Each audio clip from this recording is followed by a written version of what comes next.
Good day everyone, this is Sibbe Bladh.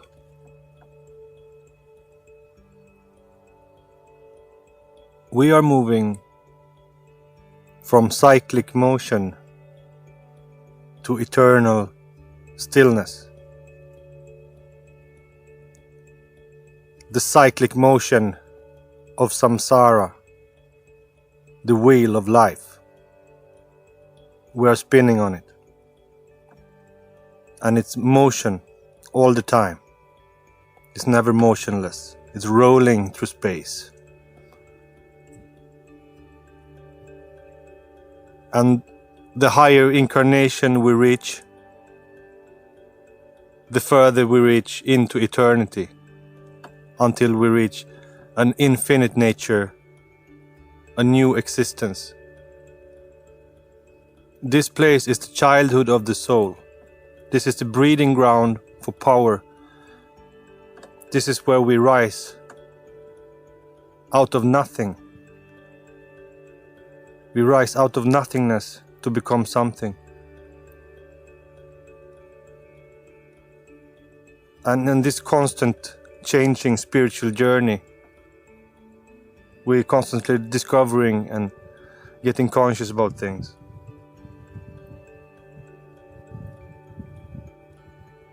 To get to the highest point, you have to learn to speak with your higher self, with your conscious self, with your divine self.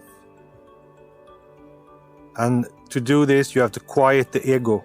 You have to quiet you to listen to your other self, your higher self, which is always with you inside, ready to teach you the highest wisdom, or to make you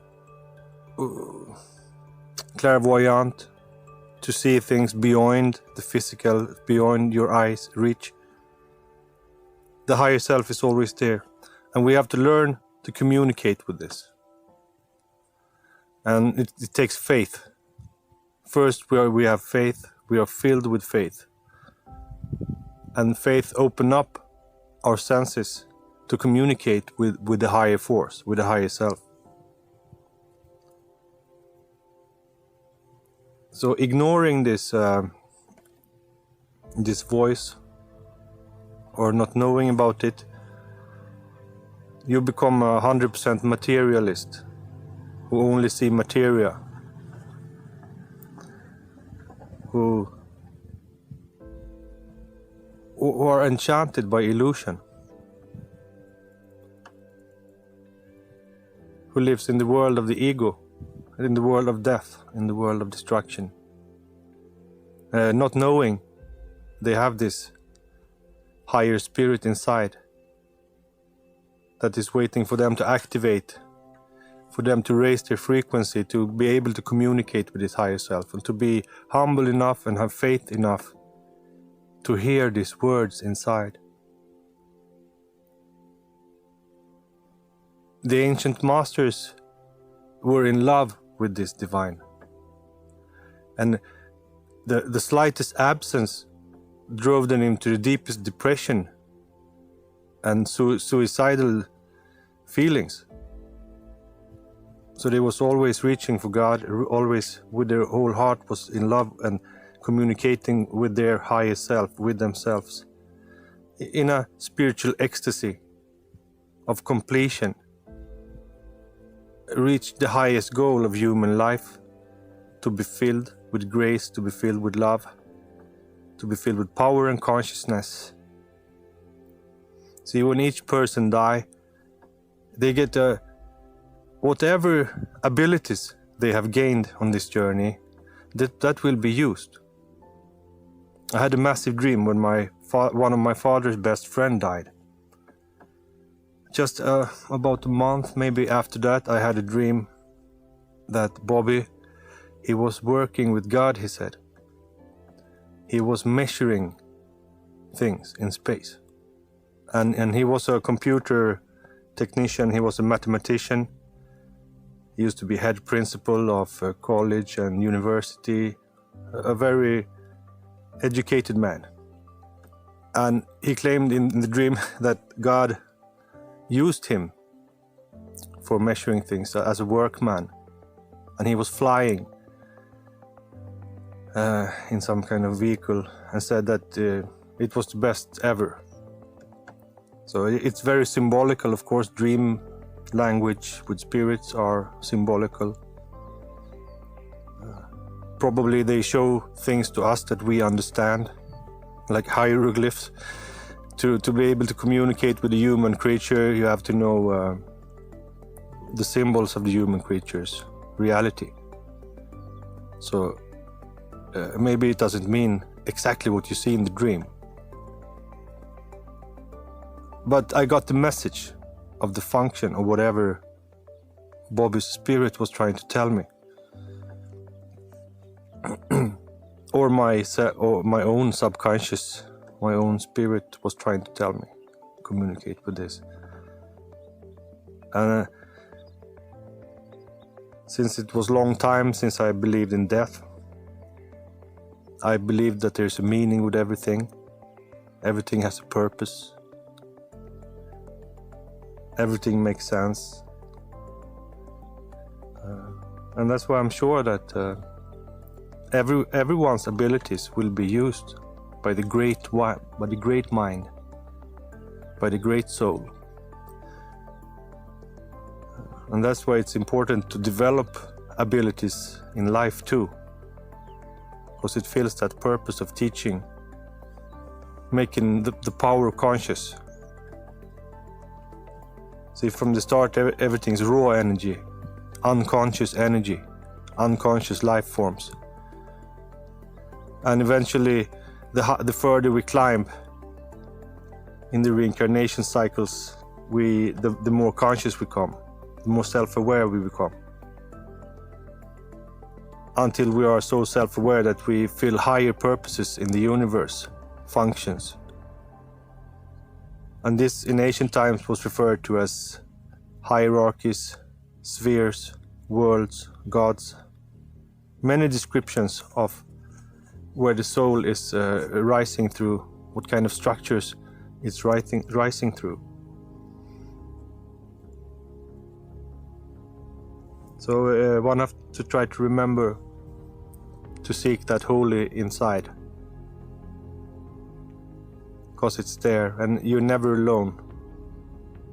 Your ego is always alone, always dying, always suffering.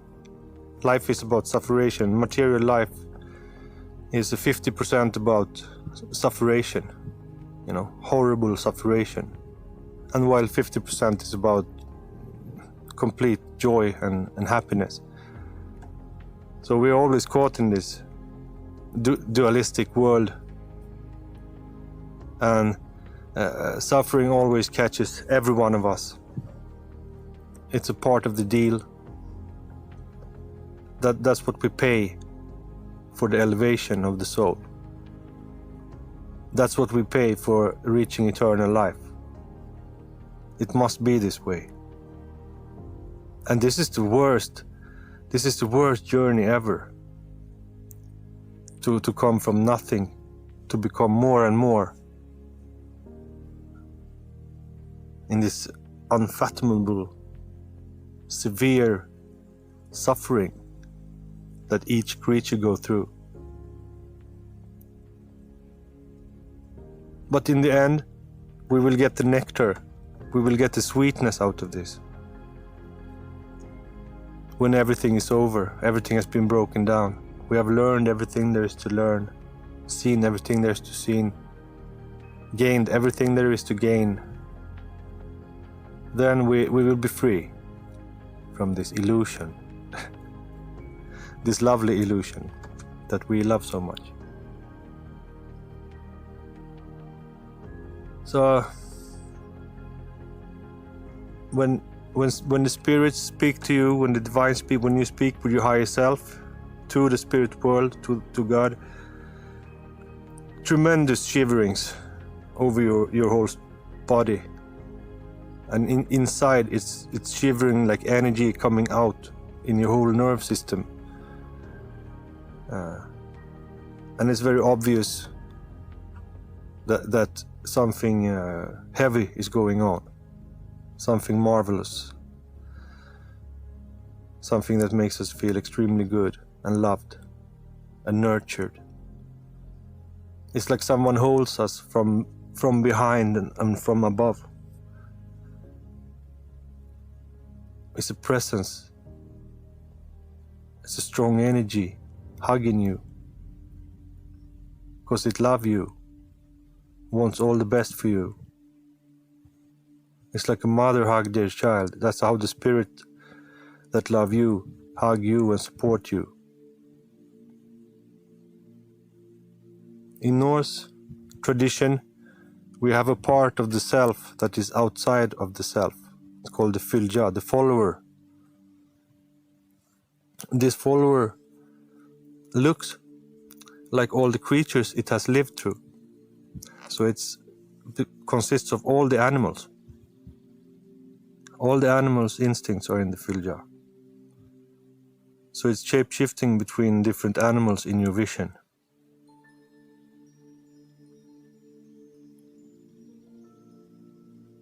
And to have a fylgja, to have a follower, we need to have made friends in this life. We need to have lived together as families and tribes and being close to each other. That's where the fylgja are. It's our closest relatives, it's our closest companions in life that can interfere in this sphere.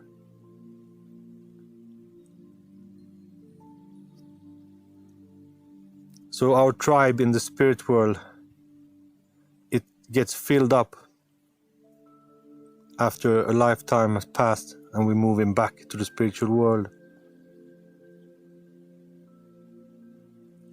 And then we're going into the world in different constellations, taking care of each other. We're living in an eternal saga together. We just don't know it. We think it's because everything is constantly new in material worlds. That's how material worlds keep themselves alive. It's also always making everything new. So we think every situation is new. Every relation in life is new. And we're always alone. But we are spirit families. And we're meeting the same spirits in different formations to work this out. That's why it's very important to show love and respect to the important people in your life. Because you will be together forever in some sense. Not like this.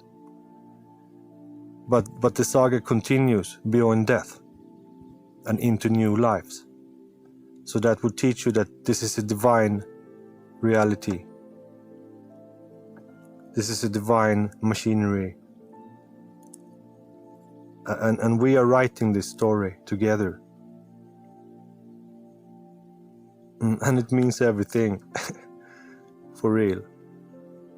Even the slightest little thing of this journey means everything for everyone. You see? But if we knew the real structure behind this, the mystery behind this, we would be so certain of ourselves. We would be so high and so conscious. But we're battling the unconscious. We're battling the nothingness, the darkness we come out of. So that work has to continue till it's finished, till everything is ripe, till everything is ready.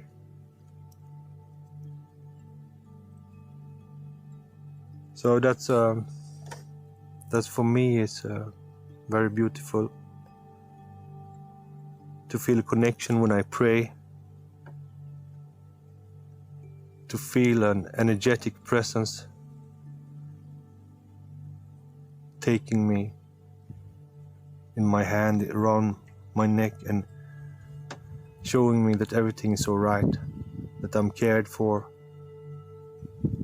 And I'm sure that this goes beyond death. What we manifest in life will follow us forever.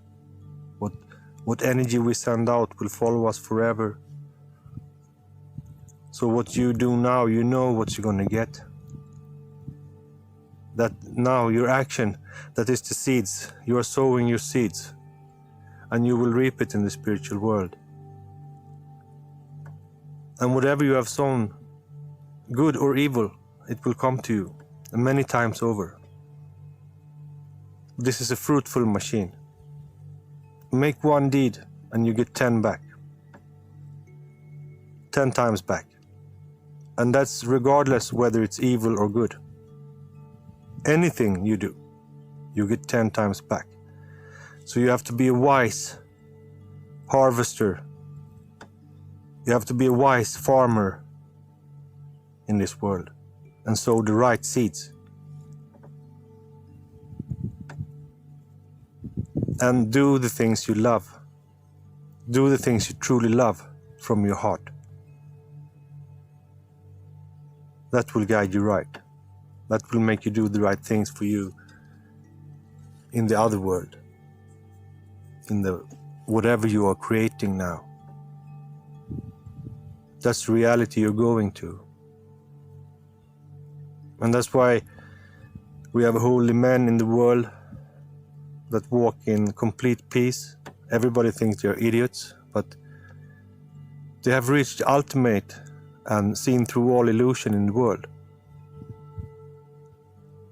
So they have peeled off all layers of illusion, all layers of bullshit is gone.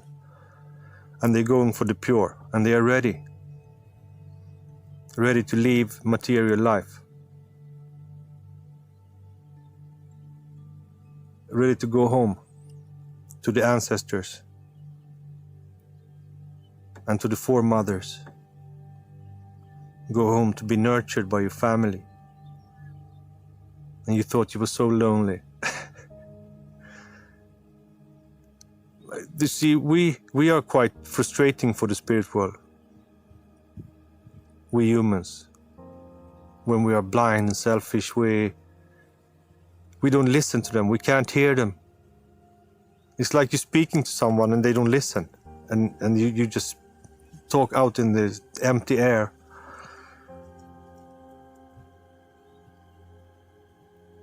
So they just protect us like a parent protect the baby that is unconscious of everything. And the more conscious we become, the more we speak with the spirits. We are the spirits. They speak through us. They live through us. Life is not for us alone, it's for the spiritual clan, the spiritual tribe that lives in you. You are a manifestation of the tribe. You're on the field, you're in the zone, and you're fighting. Creating. You know. You're holding up their banner.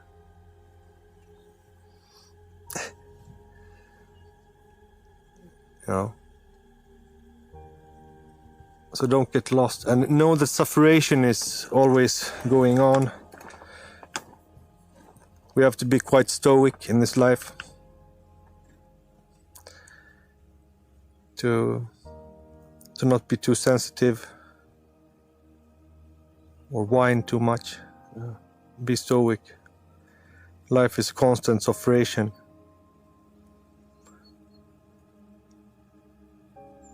On different levels. So one have to deal with that. Try to be in the stillness. Be in the stillness of not wanting, not desiring. But simultaneously make a conscious effort to work in the physical world, of course. But to reach this acceptance of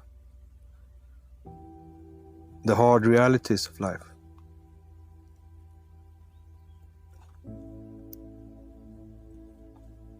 It's a balance, of course.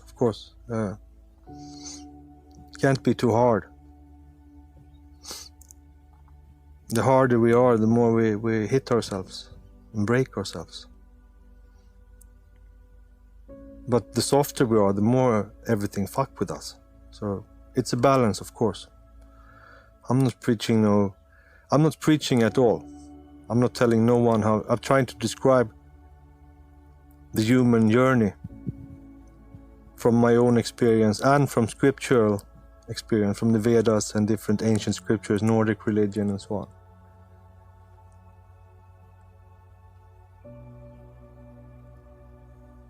And it's good to express yourself, even though no one is certain of nothing, you know. But we have to express our life, just like the bird sing on the branch. The bird is singing, it's expressing itself. You don't think about if that is the ultimate reality or wisdom. It's singing. And the same, I sing, I speak from my reality. I don't care. No one has to listen or do anything or think anything.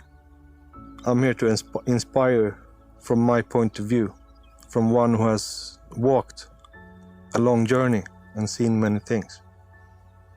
And it's my responsibility to share and to make an input in my generation, in our time. My generation now, the people born in the 70s, we're getting into to be the old people now. It's from this age we're supposed to write our big epos and do our great things, to write books and make the heaviest discoveries, like Schauberger and Tesla and all the ancient geniuses. It's in this age, from 50, that you make the most delicate literature and science. So it's over. The days of youth is over. The days of discovering is over. Now it's to express what we have learned on the journey. And it's the truth of our time. Truth is changing. We can see what's going on, what's going to come. We see all the signs. We follow the development and its natural consequences. We understand that.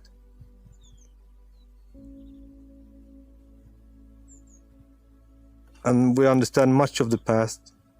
We're understanding more and more of the past. And hopefully more and more of ourselves in the now, in this time, and the contemporary great souls that walk earth in this time. I'm thinking about people I met in my life, that it's very special. It's very special to meet someone randomly, anywhere in the world, and get a connection. And for me, it means something. I'm sure that we are old friends that are meeting again.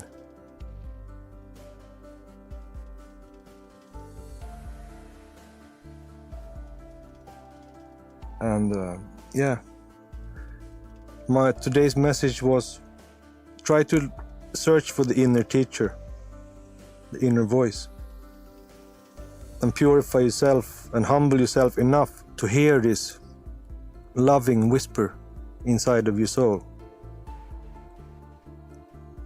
And then everything will be all right. This power, it will be with you forever. Until you pass the gate of death, it will be with you.